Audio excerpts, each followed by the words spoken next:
Look at this. Disrespectful. This is a hate crime. Do you realize you guys are committing a hate crime right now? That right there is a hate crime. That is a hate crime. That is ungodly. That is wrong. I can't believe these people. I can't believe that people would be this. I can't believe they would do that. Good evening, ladies and gentlemen. Welcome to Punching Left. My name is AJ Wilms, joined here with Mike Lauber. And wow, that opening video, for those of you who didn't pick it up, that was a Bible being kicked around by these leftists. I believe they had taken that person's Bible, the street preacher. They started kicking it around on the ground. Then they took it to a porta potty and threw it into the waste there. Isn't that disgusting? Yeah, I mean, this whole leftist false sense of moral superiority is really sick. That they will do the things they try to call out the right for, directly attack religious groups or peoples because they somehow feel it's politically justified. Right. They are morally superior for, I don't know, supporting abortion or whatever in this case. I'm sure that's probably what set this off. Yeah, I assume it is. And it's very disgusting to see what our country has devolved into. At the time of the founding fathers used to use taxpayer dollars to print Bibles off to give to Native Americans so that they could assimilate into America better. That's what the Jefferson Bible was, or the Edison Bible? The Jefferson Bible was.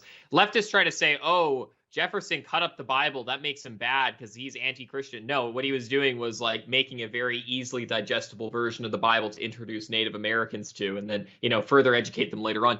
But the point being is we were using taxpayer dollars to print Bibles in America at one point when this was in the early days of our country with the founding fathers. And now in our nation, we go out in public and we see people kicking around Bibles, burning them, throwing them into porta potties. It's so disgusting.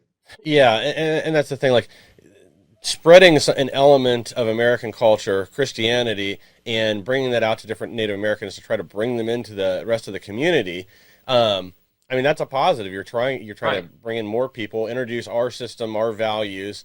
But like you said, it's not something the left would support today in any way. Now it'd be the opposite. We would be spreading to foreign nations that Christianity is bad and we're all evil people. It's basically, the never-ending apology tour. Yeah, well, and it's funny because, at one point you used to be able to say to liberals, what is it that you don't like about the Bible? And just about every liberal in with the right mind in their head would be like, well, I don't have any problem with Jesus. He was a good guy. I just don't believe he was God. And they would have this kind of general respect for the Bible, knowing it's a good book of good teachings if it's not even a holy book, right? But now it's transitioned to when the Bible even says hey, don't harm little ones, don't kill babies. They're like, see, that's proof the Bible is bad. And, I was thinking just the other day, it's so funny that, I was reading my Bible and I'm like, how is it that Jesus had done all these miracles and you still had these Pharisees not believe in him and want to crucify him? And they're mocking him well, if you're really God, get off the cross. And it reminded me of the abortion debate in America where you have these women my body, my choice. And you're like, I can prove to you that is a baby, scientifically, logically, philosophically, any way you want. And they're like, nope, my body, my choice. And they're just in constant denial. So it's funny, these problems aren't exclusive to our times. They've always existed. But unfortunately, it's coming back around with religion now as well. Yeah, and I don't even think that they're necessarily in denial anymore. It's almost like they just don't care at this point. Yeah. They know it's evil behavior, that it's destructive, that it is. I was watching a bunch of these videos on TikTok because, that's what we have to do to find this degeneracy. And they're not even trying to say it's just a clump of cells or anything else. They're actually saying I'm going to kill my baby. It's my right to kill my child. Yep. You can't make me have it. So they know exactly what they're doing. The facade is off. It doesn't matter at this point. And to jump into our first story, that's working its way out in the polls. So passing Roe v. Wade has actually brought Republicans up a point in the polls, and this is just a week out. And I do think it's because you see this liberal lunacy on the left with them out there again, advocating for killing children at this point. It's not even the usual argument of they just want it to be safe. Yeah, they want it to be safe, legal but rare, or the first trimester, any of that. The mask is off, and people see this, that they want abortion up the full 9 months through pregnancy, or even beyond now in California. That bill's getting pushed forward. That bill 2223 is actually moving forward in the California legislature as in response to the Supreme Court overturning Roe v. Wade. Yeah, well, and I mean, I put a video out on TikTok where there's that woman, it's that famous shot. And maybe we'll have a photo of that for our next show. But she has like her giant pregnant belly. She's due tomorrow, she says, and it says "not yet a human" on her stomach. Yes. And she already has a child, and she's pregnant with the second child of hers. And I made a video, and I'm like, I never could understand pro-choice pregnant woman. I said this on TikTok because when you have like a baby shower, women don't get freaked out and say, "Oh, baby shower? No, it's a clump of cells shower." If someone says, "Oh, is it a boy or girl?" and you're pregnant, you're not going to be like, "Oh, neither. It's not a human. What do you mean gender? That doesn't exist with clumps of cells." Or if someone's like, "When's the baby due?" Like, there's so many examples of like terms we use where we totally understand that what's inside of the woman is a baby, but yet they want to pretend it's not. And you're right, Mike. Now people are going full mask off. And if you look at the comments on my video, assuming it's not banned by the time you're watching this, you'll see dozens and dozens, hundreds of comments of people saying, "I don't even care if it's a baby. I don't even care if it's a human. I don't care what you call it. I still think it's her choice." Yeah. And that, again, like this, we don't care about the 5% on the left that thinks that way, that supports abortion past when the baby's born. It's the normies. And when they see this kind of stuff, right, they don't relate to it. And it's interesting that you said that too, like shifting language, like they don't call it a clump of shells or clump of cells shower. Right. But that is another, the left's war on language and the meaning behind words. And that is why they do that, to shift that away so people don't have that emotional connection or just logical connection to what something is. Well, it's just ridiculous, too. It's like I also said another example in that video I made. I'm like, when someone says, "Oh, the baby's kicking," does anyone actually think in their head, "Baby kicking? What are you talking about?" Like, that doesn't make sense to me. You mean that clump of cells, which is your body, is having some odd movements that we can't explain scientifically? Like, no, you obviously know it's a baby and it's kicking with its feet inside of the woman. You know what I mean? So people are so, so dishonest. What's the word? And not like not cognitive dissonance. Is that what it is? Yeah, I'm not sure if that's what it is, but they're just being purposely like, Well, yeah, you're right. It's on purpose cognitive dissonance. Yeah. I think that normally means like it's not being done intentionally, but in this case it is. Right. Yeah. So it's like past clown world. It's past being able to even be able to be defined at this point because of how far off the rails the left has gone with this thing. My mind is broken from how these people act. Like, I'm still hung up on the idea that like you can be like, "Is it a boy or girl?" and they're like, "What do you mean?" Or like, "When's the baby due? What are you talking about?" It's just beyond reality. Yeah, and that's actually kind of like an interesting opportunity to like be effective in breaking the brainwashing on the left. So when you do see somebody post like they're having a baby shower, get in there, make sure you comment that it's, "Oh, do you mean clump of cells shower?" and push these ideas out there to make them deal with it. Right. Well, yeah, and that's like, and I think those kind of examples are better because, like, I always hear people say, like, the double homicide example, which, like, although it's a good example, I don't like using that argument because then you have places like New York who say, "Oh, good point, conservatives," and then they'll actually. So the argument goes, for those of you who don't know, that if you murder a pregnant woman, you get charged for 2 murders, or if you assault a woman who's pregnant and her baby dies, there's a harsher penalty than just if you would have assaulted any other person, right? So conservatives were like, "Ah, got you, liberals. You want harsher penalties if you assault pregnant woman." So then what places like New York have done is they're like, "Oh, okay, we'll just drop that then." So yeah, now if you assault a pregnant woman, if you like punch a pregnant woman's stomach, you would be charged the same as if you went and punched like me or Mike's stomach. It's just simple assault and that's all it is. So those arguments I don't like because the left will just use them and then like be like, "Good point, guys," and then we'll get like a worse society. But things like this where you're like, "Hey, if the baby's kicking, doesn't that mean it's a baby and it's kicking? It's not just some clump of cells. It's not like your appendix or something." Yeah, it's not a freaking muscle spasm. Yeah. For claiming to be the party of science, they seem to only like science when it's convenient for them, and even then, it's only the science they like. Yeah. You don't want to. You bring up the fact that all these predictions on global warming and climate change and all that have never come to fruition since the 1960s. Yeah. They don't like to hear that. But the minute you say something about vaccines or something else, then you're anti-science, you're a Luddite, whatever. Right. Yeah, exactly. And then it turns out whatever you were saying that was apparently untrue ends up being true anyways in a few weeks. Like, how many times did that happen with COVID? Oh, yeah, exactly. The conspiracy theorists are really just the coming attractions.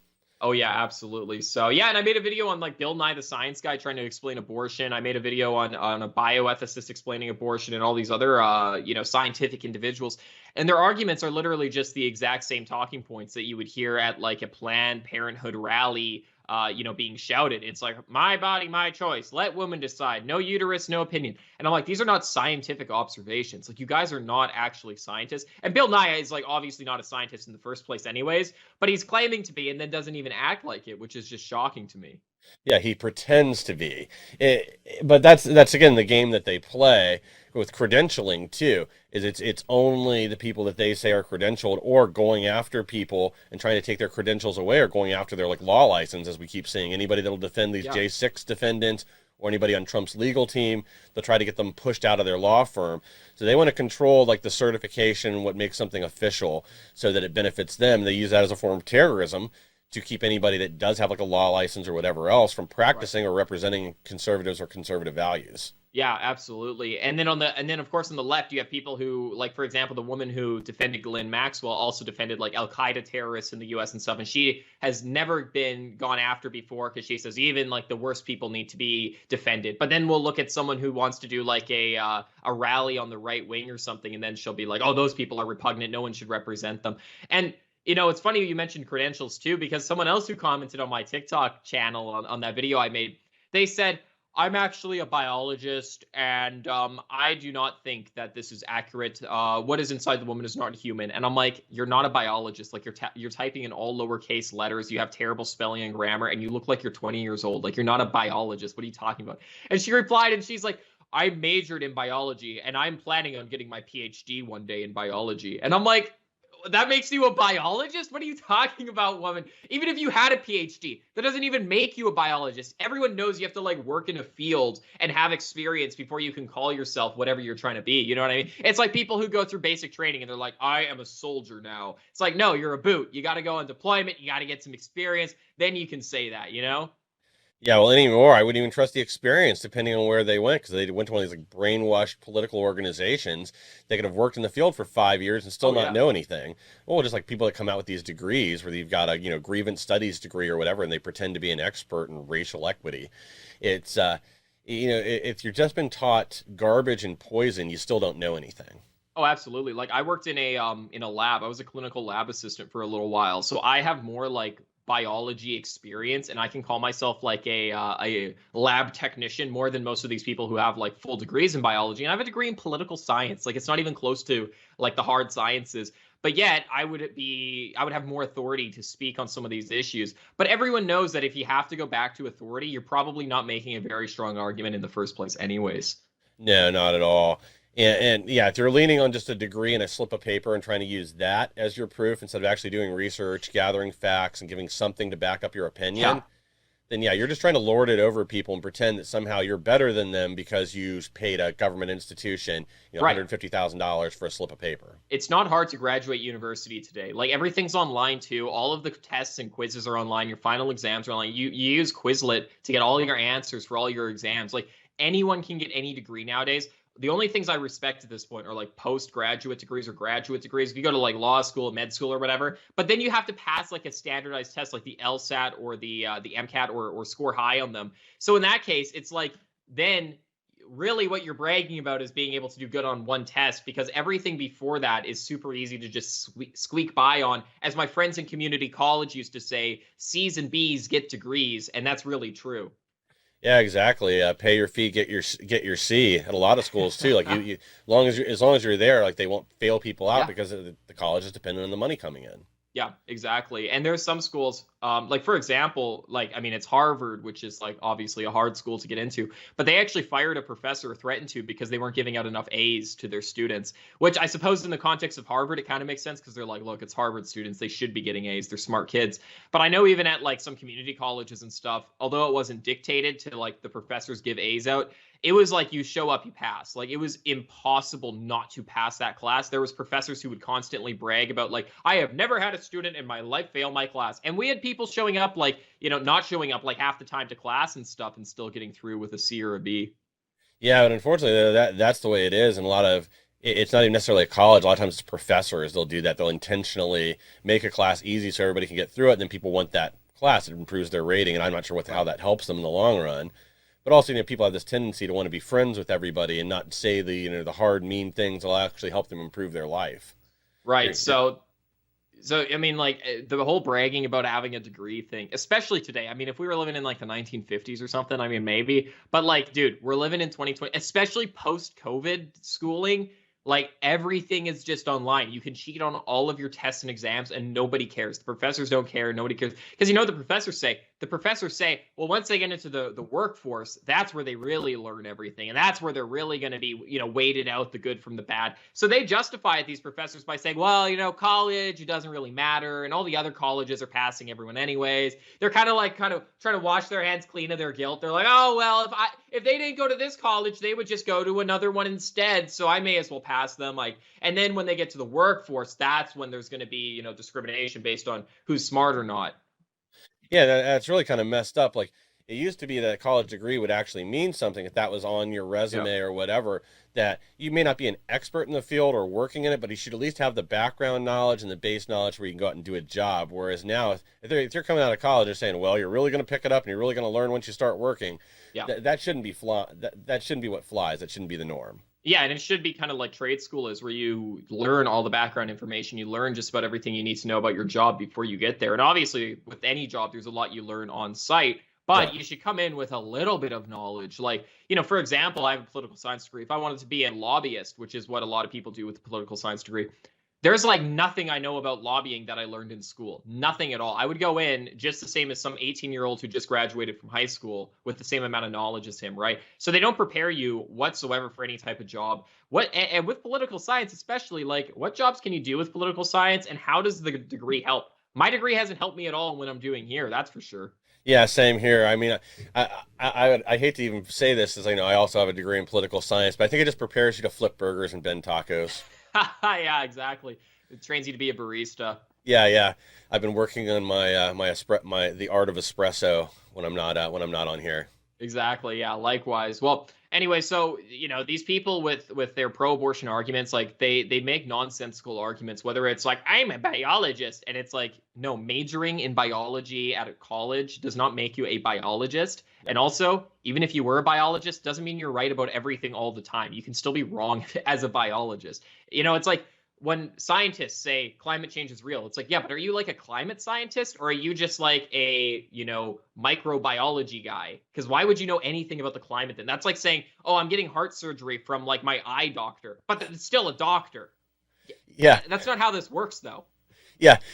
Yeah, you let me know how that goes. I don't think it's going to turn out well. Do you have like a next of kin I should contact? Yeah. Yeah. Well, to get us a little back on track here, the left has obviously already been very upset. They've been big mad with the Supreme Court for a little while now. First, it was guns going after New York and other areas where they refused to issue concealed carry permits or have overly restrictive laws. Apparently, there's another gun case they're expecting a decision on. Obviously, overturning Roe v. Wade. Well, they also punched back on the EPA, a lot of their overreach, and this is sort of broad. The ruling is sort of broad, but it was related to regulating emissions. Basically said an unelected body doesn't have the authority to do this. So this is probably going to have bigger ramifications than we see right now, because the EPA, again, basically uses their power to terrorize different industries or individuals by just creating laws out of thin air, or it's selective enforcement. So this is a pretty big case, and it already has the left extremely upset. And we're going to cover some of the response here in a second. Yeah, well, the EPA is very powerful as well. I think they're a lot more powerful than people think. And can't they get permission to I don't know if this is accurate, but can't they move people's houses and stuff, or uproot entire areas and stuff? Like some crazy stuff that they can do in the name of the environment. Yeah, they've shut down numerous housing projects or individual homes. Yeah. They'll go in and an inspection, see a puddle of water, and then declare it a wetland. And a lot of times it is politically motivated. Right. It doesn't have anything to do with this actually being the habitat of some rare, ground squirrel or whatever. It is just a way to force people to their will. I remember reading a story a few years ago where there was a subdivision in Tennessee, somewhere near the foothills of a mountain, and they went in after this company had spent millions of dollars, already been approved, everything else, and they throw up a roadblock at the last minute and start fining them $100,000 a day for not closing down the project. Oh my gosh, that's insane. Yeah. So they should not have this power anyway. They should only be able to enforce written law, and those laws We shouldn't have any of these bureaucratic bodies anyway. If there's going to be a federal law, Congress should have to pass it. People shouldn't be able to just make it up. Yeah, absolutely. And these bureaucrats have started running America too. And you see this with like all these different agencies within the federal government, whether it's the FBI, CIA, EPA, the what's HUD, the housing and housing and urban development. Yeah, so I mean, all these different agencies within the federal branch get so much authority given to them, and I understand for like the sake of efficiency or whatever, or like getting stuff done, like you need public administrators to have a certain degree of flexibility in exercising their power. But when it gets to the point where like these agencies essentially run America, like where the NSA is now more powerful than the federal government, that's when it's like, wait a minute, maybe we should reel back some of the power here. Like maybe like Trump should be the director of like the FBI and not like have an own individual person who can defy Trump and go against him and then become more powerful than the government that the government's supposed to be containing, right? Yeah, exactly. I mean, the executive is over, the president is over the executive branch, which means all law enforcement. So they do give like broad directives that they want them to target something. But at the end of the day, you still want those agencies enforcing actual law that's on the books and not making things up as they go. Because that is, again, a lot of the problem we have now is selective enforcement. We talk about that all the time, where conservatives' laws are enforced or bent to fit the will of the Biden regime or whoever else to go out and target people. But then when you're a leftist, there's zero enforcement. Instead, everything, the charges are thrown out. You're not investigated, blah, blah, blah. Yep. We've seen it with the IRS targeting during the Obama years. This happens over and over. Right. Well, what's some of the leftist reaction to this? I can't imagine it looks very well. Oh my, there's AOC there looking handsome as always. Yeah, it's almost a unibrow in that picture. Is that a real photo or is that photoshopped? No, that's a real photo. Oh, okay. Wow. I thought that was like a little touched up or something. No, it's an older photo. I just wanted an angry picture. So, what's her reaction to this? She wants to abolish the Supreme Court. Oh, okay, right. That's rational. That makes sense to me. She says, a catastrophe. A filibuster carve-out is not enough. We need to reform or do away with the whole thing for the sake of this planet. What the heck? So for the sake of all of Earth, like, think of the children in Africa. We need to abolish an entire branch of government in the United States. Like, the whole like 1/3 of the Constitution, we got to scrap all of it because women cannot get abortions in every single state anymore. Yeah, exactly. And the EPA doesn't have as much power to protect like wild red lizards or whatever. Yeah, what is it? Is it the Delta smelt? Is that the fish that they shut down a bunch of the like water distribution in California? Closed it, forced a bunch of farmers into poverty or closed their farm. Yeah, over a little like 2 to 3 inch fish that swims through like I think it's like brackish water. Who cares? Like, there's a lot of right wingers who are much more environmentally conscious than I am. I do not care about the environment. I've never cared about the environment or climate or anything like that or animals. Yeah. I hate all types of animals. I hate bees. People are like, we need bees to pollinate. I don't care. I don't like them. I don't like wasps. I don't like anything. I got bugs all around my home. I'm one of these people. I'm like, okay, look, if we're going to go by natural selection here, which all the leftists love, they don't believe in God and they don't believe in objective rules. They believe everything comes from evolution and Darwinism. If that's the case, can we not say that humans won? And if we want to get rid of some stupid fish, we can do that. Or if that dumb fish is not strong enough to survive, then maybe it shouldn't exist. Yeah, exactly. Whereas then you have these, idiots on the left, embedding chains in trees so that loggers will injure or kill themselves. They try to cut them down. You have all these other just ridiculous protests that are against progress. For people that call themselves progressives, they only like the progress they like. Yeah. But again, that's always the irony and hypocrisy of the left in general.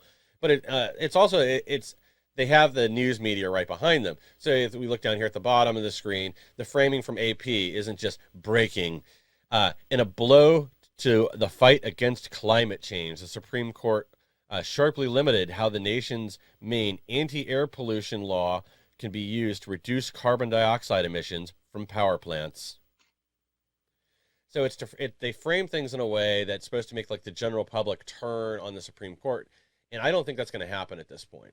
Yeah, well, and it's like I don't even understand like the whole paragraph. Like, no one actually like gets what they're talking about. They just expect you to be outraged by the headline and be like, "Wait a minute, more carbon dioxide? I heard that's bad. Oh no, this is terrible." And it's like it's kind of sad how like people can just read a headline and then they get all their information from it, even though that's what I do half the time on this show, where I read the headline and give my comments. But still, it's sad how other Americans will read headlines on Twitter and then get their whole like political opinions based off of them. And it's exactly what AP is doing, and that's what they've always done, and that's what most of these major news media companies have always done. They have like this outrageous headline that means nothing, or this short tweet that means nothing, and they try to exaggerate the actual story to make people outraged over nothing.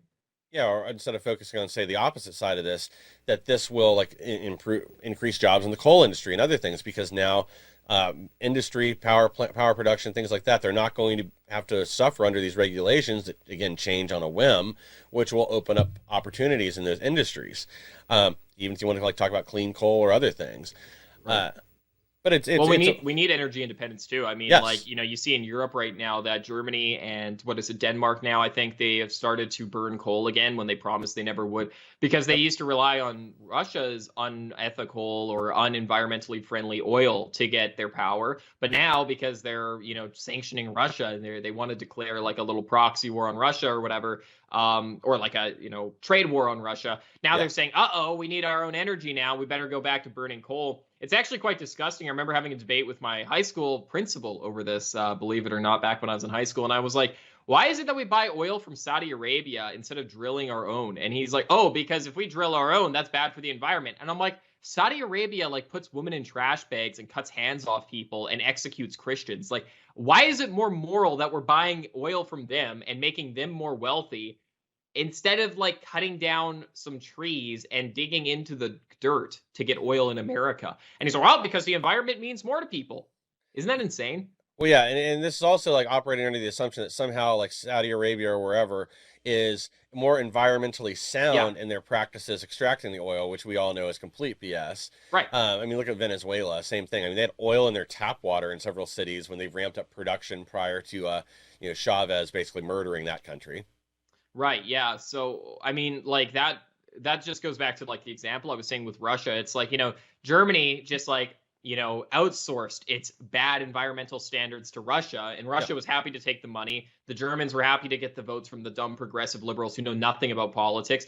But now it's actually hurt them in the long run. So the environmentalists gained absolutely nothing. If anything, it actually hurt the environment more by outsourcing to Russia and then transporting everything back and forth, right?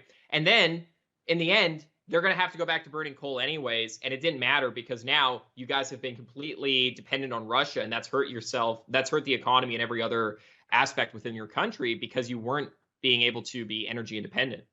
Yeah, absolutely.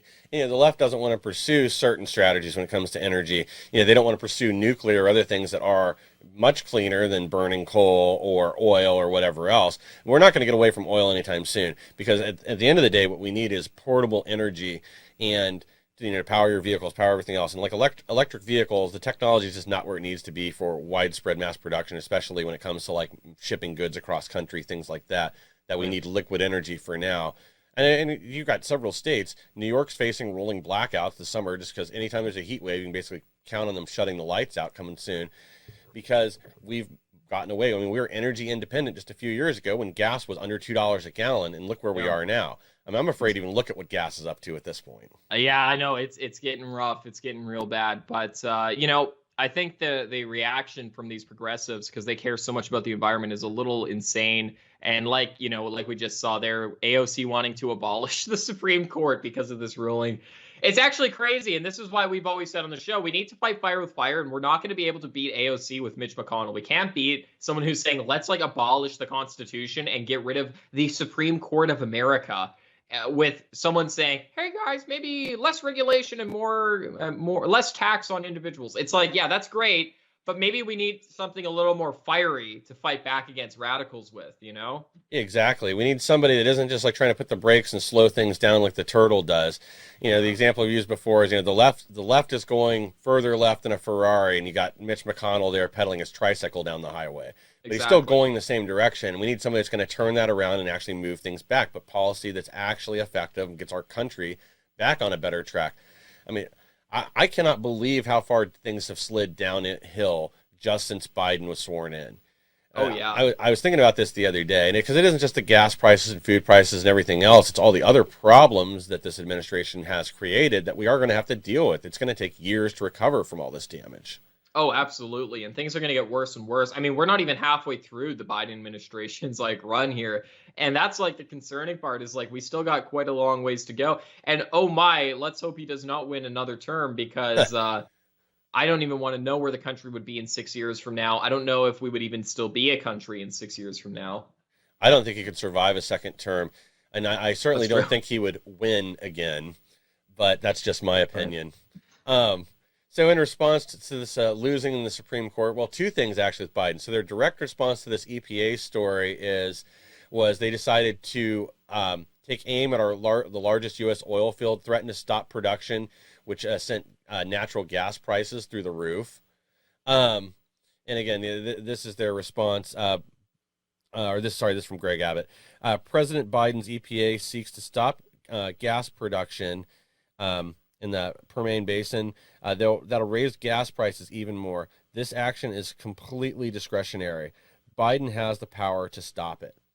But this is how they respond. They get mad that they don't like a court decision, so instead they punish all of America, all of the world, really, because this will raise fuel prices, natural gas, and gasoline prices for the world. It's crazy to think that we have people who just want to sabotage our country over and over and over again for like no good discernible reason. It's like, why on earth would you do this? Why would you just harm America? And like I said, energy independence is a huge thing. It's kind of I thought it was always a boring topic, but it's extremely important because if you control a country's water and energy, their electricity and all these things, then they can't really exist without you, right?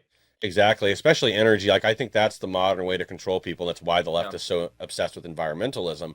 If you control somebody's energy consumption, whether that's by forcing them onto the smart grid or anything else, then you can apply pressure for them to do other things because nobody wants to be home on a 106-degree day in the summer and not able to turn on your air conditioner because, Big Brother says that's not good right now. Yeah, absolutely. So Biden also took another swipe at the Supreme Court this morning and is now encouraging Congress to eliminate the filibuster, or at least eliminate it on some issues so that they can codify abortion into law somehow. So wow, nice. So so that's like the new thing they're trying to do is they're trying to push abortion on a federal level, which is unfortunate because we just got Roe versus Wade overturned a few days ago or whatever, like this week. Yep. And they're already trying to, again, force it on every single state in the country. We just fought a battle for the last, 60 years just about now? Yeah, 60 years to make it so all states are not compelled to or coerced or forced to give abortions to their own citizens. And now they're just trying to do it all over again using the federal government instead of the Supreme Court. Yeah, well, I guess they got some. I know originally they talked about putting offering abortions on federal land. Apparently, there are some laws that would prevent them from doing that, so they've already changed course. And that's not to say they won't try, or military bases are another thing they've talked about is opening women's health clinics on military bases that would, of course, provide abortion mills on military bases is really what it should be. That's crazy. I don't know if there's a better representation of modern day America than our military with a gay pride and BLM flag hoisted up, over top of the American flag, and then an abortion clinic on site. You know what I mean? Like, we go to Iraq, we go to Afghanistan, we go to Somalia, we go to Uganda, all these different countries, and we have our military bases with our big pride flags and abortion clinics on site. This is something that you would read in a Stone Toss comic and be like, nah, that's not true. That wouldn't happen. And now it's being discussed. Isn't that crazy? Don't you think that perfectly resembles what modern day American freedom looks like to the world? Well, that's what it looks like to the left. I mean, that's what's important to them is their ability to kill children and groom children. If they can't kill them in the womb, they're going to make them gay. Yeah, exactly. Yeah, 100%. And that's what I've always said. They are coming for your children. They want to either kill your grandchild in the womb of your daughter, or they want to turn him gay or transgender and he'll kill himself, or he'll live a life and get diseases like monkeypox or HIV or something because he's living a very degenerate lifestyle. Or there's a number of different things. Maybe they'll just never have kids themselves and they'll be committed to working for the rest of their lives, like some 9-to-5 job at Amazon. There's a lot of ways that our people are under attack by these elitists, and none of them are beneficial to us in any way, shape, or form. Well, honestly starting to buy into this theory that the reason the left likes to reach out and what's the word I'm looking for? Not virtue signal, but the reason they like these connections to these morally bankrupt, corrupt people, like the abortion fanatics or the fanatics within the trans movement, is because they already know these people have pliable morals. That when it comes further down the line and they want them to do things that are also immoral to further their political agenda, they know that these are the foot soldiers that will do it for them. That's interesting. I had once read a book and it was talking about, I can't remember what group. I don't know if it was like some socialist revolution. It may have been like the Viet Cong or something. But they, like, when they did recruiting, people assumed that they were taking like these, it could maybe not be the Viet Cong. This might actually be exactly what the Viet Cong did, but it was some socialist revolution in history. And instead of just taking like a bunch of like illiterate people who didn't know what they were doing, they were actually trying to take like the most, well, it could have been like a Muslim terrorist group, actually. They were taking like family men, people who had families, people who had educations, people who have degrees. And it may have actually been Al-Qaeda, now that I'm repeating this out loud, where it's like something like 97% of Al-Qaeda members said they joined because a friend or family member was involved, and they had like really no care for the actual ideological like goals of the movement. They were just there because they wanted camaraderie, and they were like typically a man who had a family or had an education, and most had like high school educations, many had like college educations. So it's kind of weird, like in some revolutions they're very selective, and then you're right, in the American Revolution it's like they're picking like the exact opposite. Well, I guess in the terms of college education, they're still getting college educated people, but they're taking these morally bankrupted people, these very like satanic people. And even if you look at other like, evil regimes in the past, right? You look at like the SS or whatever in Nazi Germany, they had like very, very high standards on their people. And, it wasn't the same as what you're seeing in America today. So I'm very curious, just from like a political standpoint, what's going to result of having morally bankrupt people, these kind of sick, deranged people put together in a movement, kind of like you have with Antifa. Yeah, well, I really do think it is just they want people with this flexible morality that will shift it and do whatever it is the party wants. It'll further those goals, put those first.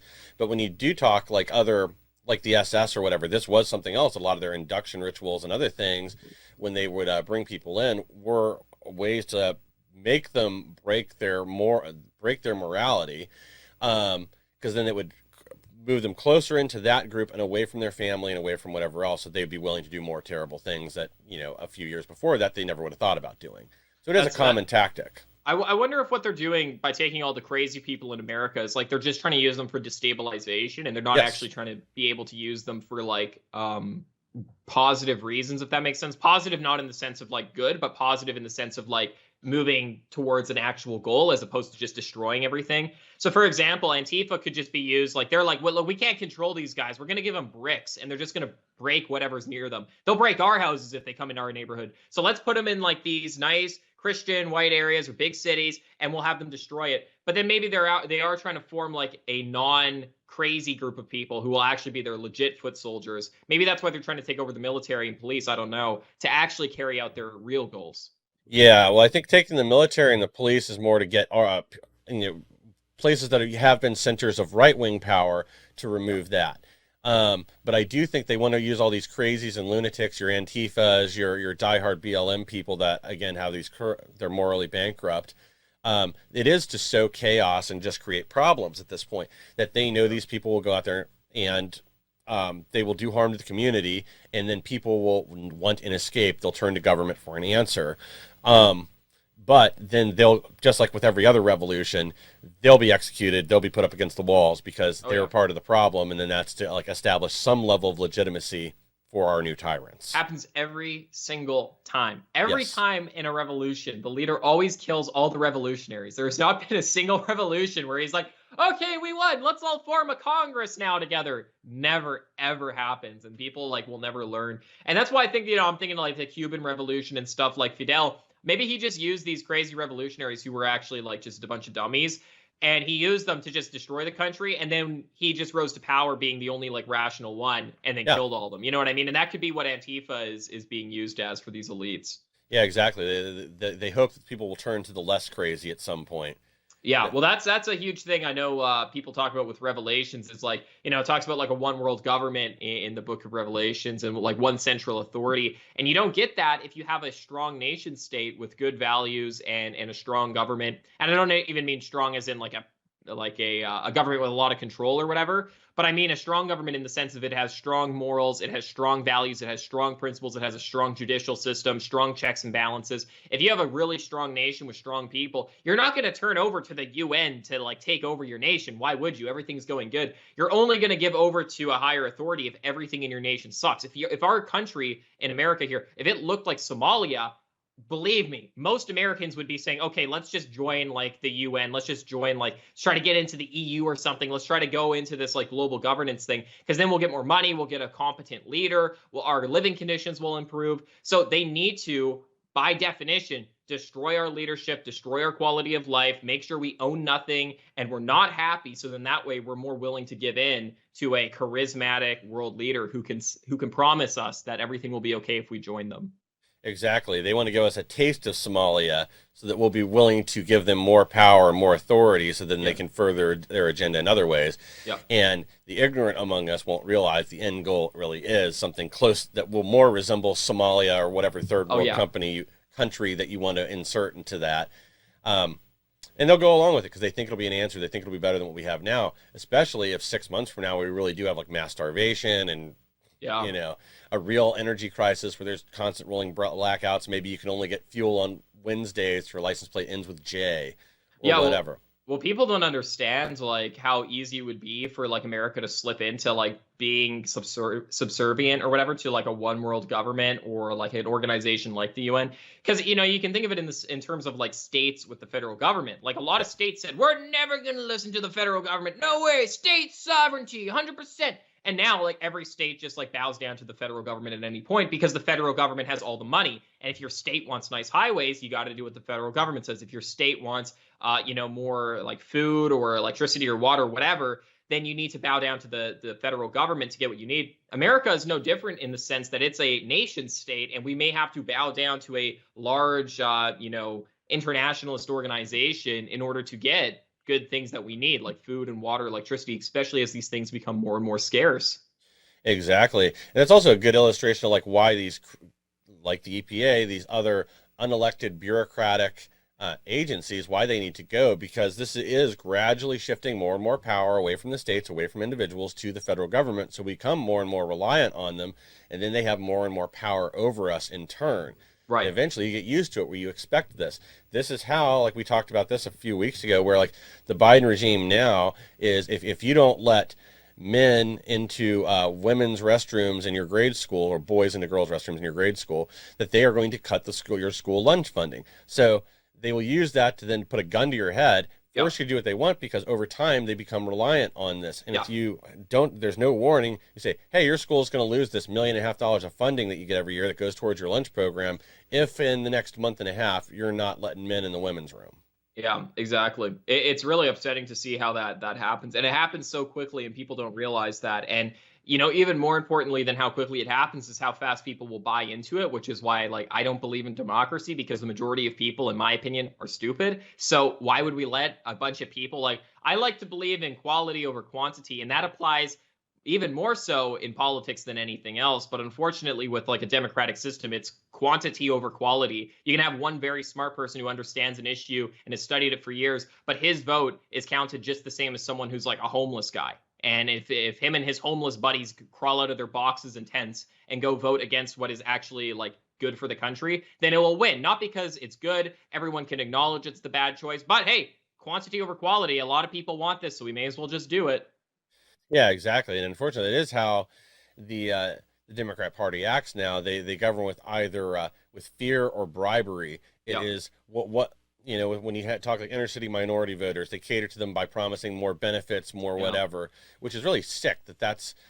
This is your opinion of those people, that they are reliant on you and dependent on you for welfare benefits and whatever else. These handouts that you're stealing from one group to give to the other in the name of alleged fairness or, you know, revenge racism or whatever. Right. And then the other one is fear, as we saw after the BLM riots, that if you guys don't vote for us and put us in power, we're going to continue to terrorize your cities. Yeah, no justice, no peace. Yeah, exactly. Or if the Supreme Court doesn't rule the way that we want, we're going to abolish the Supreme Court, or we're going to stack it full of like 50 different liberal justices. The things that they do and the things that they threaten are absolutely insane. Yeah. And then to get us a little back on track here again too, I'm actually surprised that George Washington University did not cave to leftist demands, but they're trying to get he did some classes there over the summertime and does, I guess, speaking at some events. They wanted Clarence Thomas thrown off these events, not allowed on campus or anything else. But for once in their lives, a college actually stood up and said, "No, you little whiny little libtards are not going to push us around. We have these people in because they're important public figures. They understand the law. They're writing. Yeah, it's a Supreme Court justice. There's like 9 in the whole nation. There's only been like, a few hundred in all of history. It's kind of a big deal. Yeah.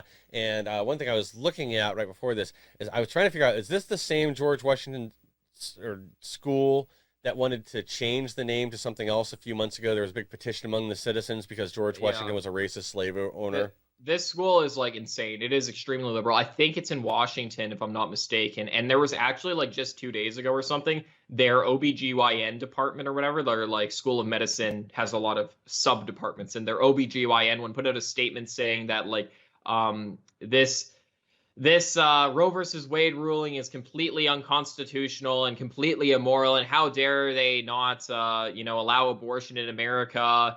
And they were saying, we stand by women who want abortions, and we'll be teaching our OBGYNs how to educate people and how to receive abortions if they want in America. And this disproportionately harms Black and brown people in America.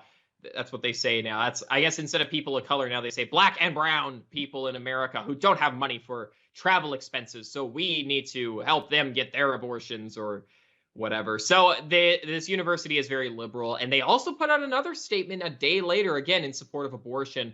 So I'm actually really shocked, as you are, Mike, that they put their foot down and said, no, we're not canceling this guy, because holy, there's a lot of people in the faculty, the professors, the postgraduate professors who are saying, get rid of this guy. We hate him. Yeah. I'm always surprised to see anybody take a stand anymore just because of the way cancel culture works. So whoever put out this statement, I mean, pray for them, because they're probably going to lose their job within 24 hours.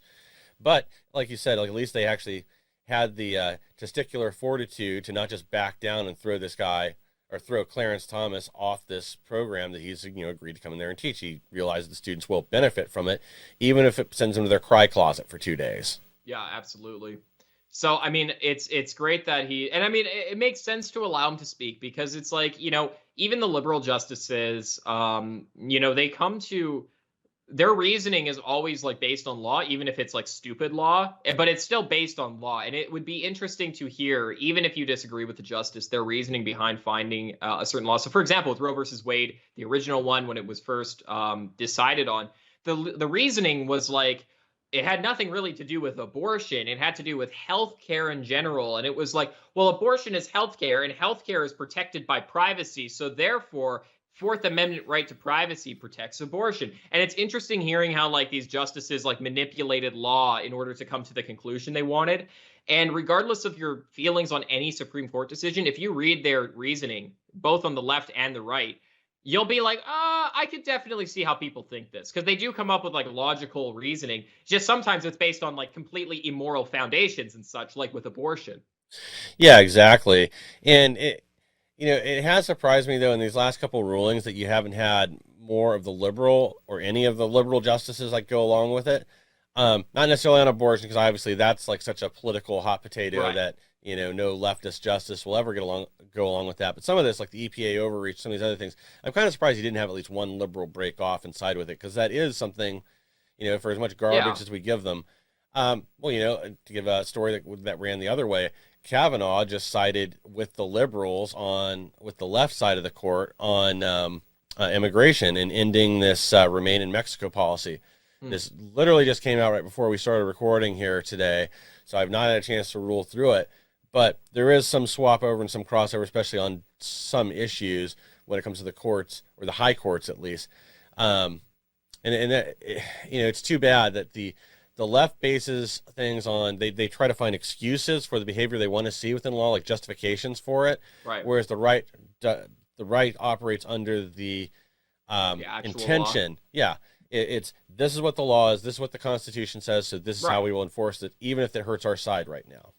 Yeah, I know. And it is unfortunate to some degree that like we are like always taking the moral high ground, because I mean, ultimately in the long run, it would be better. and I always use this example. I've used it many times on the show before, of like the Supreme Court in general. Is like when the left started to politicize the Supreme Court, we could have taken the moral high ground and said, well, we're not going to put conservatives in. That's stacking the court. That's wrong. We have to do what's moral and put centrists in. But if we only put centrists in and the left only put leftists in, you know who would control the court? The leftists, right? So we said, no, we got to fight fire with fire. You guys are starting to put all these left-wing crazy people in. They're making these absurd rulings. We got to start stacking the court with right-wingers who are going to like bring back our conservative policies we used to have, right?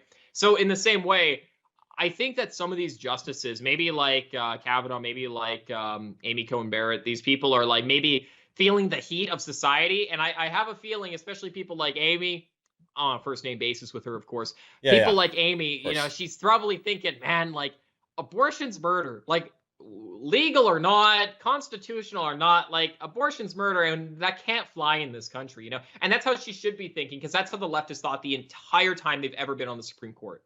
Yeah, exactly. Insofar as implementing their morality into the Constitution, as opposed to like reading it per text, right? Yes. And I kind of think it's not necessarily even having right-leaning or left-leaning justices. I mean, it's definitely very left-leaning on the left right now, especially when you look at Kagan and Sotomayor and everybody else. Oh, by the way, Ketanji Brown Jackson, she was sworn in on the court today. Oh yeah, congratulations, Mrs. Jackson. Oh yeah, wow. I can't wait to see, you know, next season when she's authoring her brilliant opinions. Yeah, I'm curious to see what her thoughts are on these things. I think that'll be interesting. That'll be very fascinating. Yeah, but sorry, I skipped over my original point there. You know, the right, we look for originalists or constitutionalists, people that will respect the rule of law, what's written, they understand the history behind it.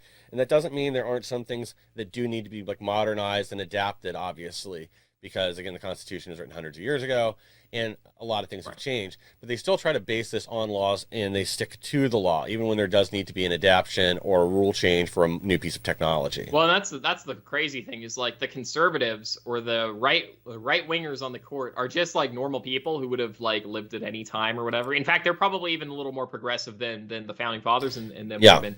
But it's like, you know, our definition of like right wing is really like, hey guys, abortion's not in the Constitution.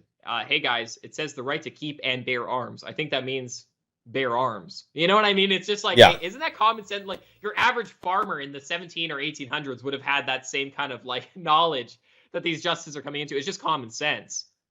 Yeah, and that's, you know, you don't have to be a lawyer to be on the Supreme Court. Don't have to have been a judge before. Maybe that's what we need to do. We need to find some like a farmer out there with an overabundance of common sense that can come in and assist to make laws that would actually benefit the country. No, I've always said put Alex Jones and Mike Lindell on the Supreme Court. That's who I want on the Supreme Court. People like that. Oh, that would be great. And people would tune in to watch that stuff then. Can you imagine them like putting a debate on live television with those two on the court? That'd be hilarious. I would love to see like Alex Jones just like roasting some of these lawyers on these issues. Like, what's that? You want to kill babies? You demon worshipping pedophile? I can't believe this. So he rips his robe off and runs across the. And then it gets to lecture us all on turning the frogs gay. Exactly. Oh man, it's wonderful. That's my dream America. So elect me president in 2028. Well, speaking of turning things gay, New York's definitely on that path too. Well, I guess it's Michigan. They're the ones that want a drag queen in every school. But in New York, they're trying to. This was a 10th grade class, I think, that they want a way to learn respectful language about sex. New York school defends teaching students grotesque terms like "I'm not going to say that" or "that" as part of sex ed. Oh, wow. Yeah, look what's being taught in 10th grade at Westchester High School and in schools around New York. According to many concerned parents who are contacting me, inappropriate, vulgar, and criminal sexual content needs to be banned from the classroom. Stick to core academic subjects. Wow, dude, this is crazy and they're coming after kids. And this is the thing, like I saw just yesterday, there was like this big march that took place in a kindergarten. It was a kindergarten classroom and they're all walking around with trans flags and gay pride flags. And it's like, Why are they pushing this so hard on little kids? We're talking like 5 and 6-year-old children here. What on earth are they doing? Well, it's because if they don't program them early to believe that this is normal or acceptable behavior, then once they get even a little older, they're going to understand that it isn't. Even once time somebody's like 9 or 10, they're going to have enough brain cells, enough brain power up there to go like, this isn't normal, this is not something I should be doing, and this is not moral, and they will not go down that path. Yeah, exactly. And it's like, and destabilization too. They just want to like destroy America in any way they can. And they know that destroying the nuclear family and destroying our values, destroying our Christian, values are definitely ways to destroy this country, and probably the fastest way to do so. Yeah, and it's the schools, it's Disney, it's entertainment. Yeah. I just saw a thing earlier today with I don't know what the name of it is, some robot in some Disney cartoon where he's at a store buying tampons and there's a trans man giving him advice. I saw that. It's all these women who are like, oh, I recommend this, I recommend that. It made me feel so uncomfortable watching. I was gonna send that to you for like our opening clip, but I'm like, I don't want to ever watch that again in my life. Like, we've shown some pretty crazy stuff for the openings, but this is just made me feel so uncomfortable. I could not even handle it. Yeah, but again, like, this is what Disney is pushing on kids now, of all things. And it was like, it was Disney pushing it, and it was like a Disney cartoon character for like a children's movie. What is it, Big 10 or whatever is it called? I have no idea. I'm not familiar with that. Whatever it was. It's like a it's kind of like a Toy Story type movie, like that age demographic, right? Yeah. And it's like some big. It looks like the Michelin Man or whatever, some big white circle robot guy. But yeah, it's a kids movie. Like I said, it's similar to like, it's a Disney movie. It's like Toy Story or whatever. And yeah, they're just making, I don't even want to go into what the commercial was about. It was quite disgusting. Yeah, it's trans Toy Story. That's what it is now. Yeah. Where the main character, it's going to be like it's geared towards gay or trans love story, but it's geared towards like children.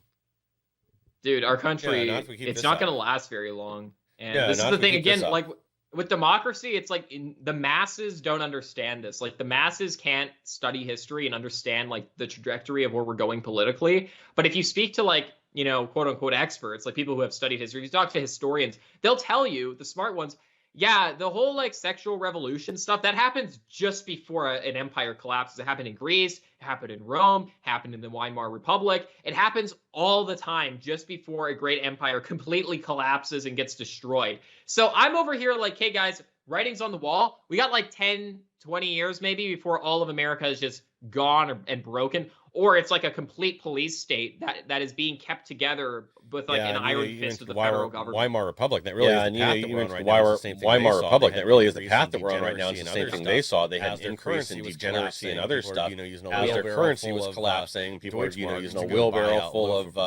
Deutschmarks to go buy out loaf of bread. And that's the path we're on right now. We don't have, and the things too in the Weimar Republic, and this was the era of Germany just before Hitler had taken over. Yeah, this was so in between World War I and World War II, and some of the stuff that was being taught is what we have exactly today in America, where you have transgender people roaming the streets. They had these child transgender textbooks and stuff, and this was what some of the book burnings were about. They were burning like these textbooks that were saying child transgenderism, why it's not a bad thing. And there was all this pornography that was being passed around in public. In fact, it was worse, believe it or not, than what we have in America today. We think it's bad with like child transgenderism and pushing sexuality on kids. Back then in Weimar Germany, they had like child prostitution and stuff within Berlin. It was really bad. But that's the direction that we're headed in this country, unfortunately. When people start sexualizing kids, where do you think that leads to? It leads to pedophilia and disgusting things like this. And if you allow your country to go down that path, you're either going to have your entire nation like completely collapse like Rome, or you're going to get a dictator who says, I'm going to clean everything up, or you're going to get a different dictator who says, I'm going to make sure no revolutions can stop this, and we're going to keep pushing this because it works for my group better. Yeah, and I saw a political cartoon the other day, and I'm sorry, I wish I could remember who the artist was on it, but it was kind of the slippery slope thing. But the prediction the cartoon kind of made was right after these midterm elections, that's when we're going to start seeing the left using the term pedophobe more. That'll be their next target. And unfortunately, I think this cartoon was probably correct. Well, and they're already trying to justify those things by saying like, oh, well, there's different kinds of pedophiles. There's like the ones that like, and this sounds disgusting, but this is what the academics are doing in America today. They're like, there's the people who are attracted to like 1 to 2 year olds, and then like the ones attracted to 5 to 7 year olds, and then the ones attracted to 9 to 15, and then the 16 to 18 year old or whatever, right? And they're trying to like justify, well, this group's not as bad as that group, so let's be mad at that group, and then we'll give this one a pass. And it's just really, really creepy how they're trying to intellectualize and rationalize pedophilia in America. And this is what is happening. And why are they doing this? People need to ask, why are they trying to rationalize pedophilia if they're not going to try to perform pedophilia in America? Yeah, the left seems to spend an awful lot of their time trying to rationalize and justify degenerate behavior. Yeah. Well, unfortunately, there is plenty of disgusting degenerate behavior that goes on in America today. And we cover all of that on our show, which you're watching right here live, Punching Left. So find us on all other platforms at punchingleft.com so you can be updated for when we are live or upload a video next. That's punchingleft.com. You can find all these updates on our Telegram channel, again, at punchingleft.com. Thank you all for joining here. We hope to see you here next time and hope to see you in the Telegram channel, punchingleft.com. God bless each and every one of you guys. God bless each and every one of you guys, and take care. I messed up my tagline. Thank you all for joining. God bless each and every one of you guys, and take care. Thanks again. We'll see everybody soon.